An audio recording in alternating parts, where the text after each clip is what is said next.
Oftentimes when people are diagnosed with impingement, the prescription or some of the work that they do involves something called the push-up plus, which is basically getting into a push-up position and then trying to work on protracting the scapula.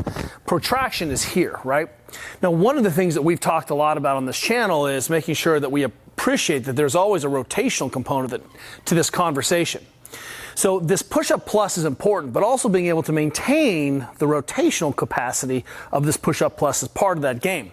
It's like it's not just squatting, it's squatting and creating the right appropriate amount of rotation and stiffness rotationally as well.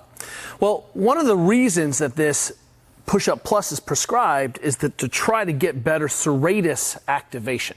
So let's keep in mind that first and foremost, there's no movement that specifically turns on a muscle, right? That's not how the brain works. The brain doesn't work in musculature, it works in movements. So what we know though is that this pattern where we can get the serratus really working hard makes it more effective at doing what its job is, and part of its job is to upwardly rotate the scapula. So it works with a force couple. The serratus pulls the scapula into this position here, but then we've got the levator rotating and we've got the traps, and there's a whole lot of motion that happens this direction. So push-up plus being able to maintain this is one of the reasons we love these isometrics in the rotation primers that we do, or spending time on the rings and looking at rotation. We've talked about upgrading your push-up plus.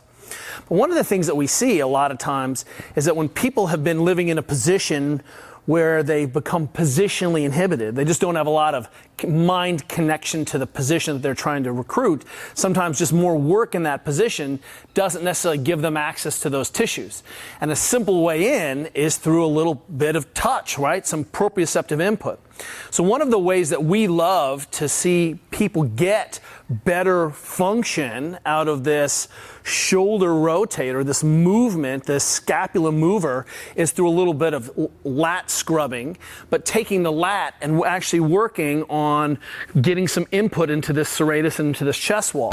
So an easy position, you can imagine that if this is the shape I'm trying to work on in a push-up plus, suddenly if I do a little bit of input here by rolling onto the chest wall and scrubbing back and forth and even tacking those tissues down and then trying to be active in this way, it's an easy way to get some input into this system so that my brain makes that connection, which is why we touch and why we cue with touching and why sometimes that's very effective at just getting people some input into the brain.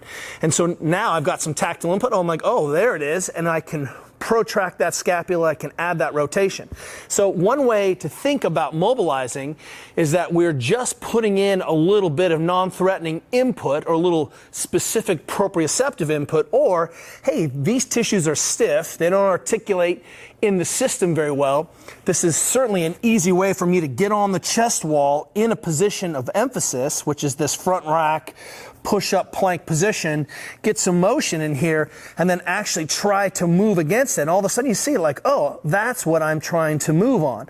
So a little bit of motion in here is an easy way of upregulating trunk function, improving rotation without just doing more work. It's the equivalent of just, hey, let's just do more squats to solve the problem. Sometimes it's not a weakness problem, it's a positional inhibition problem, and I do not know what this is supposed to feel like problem. Hopefully that helps.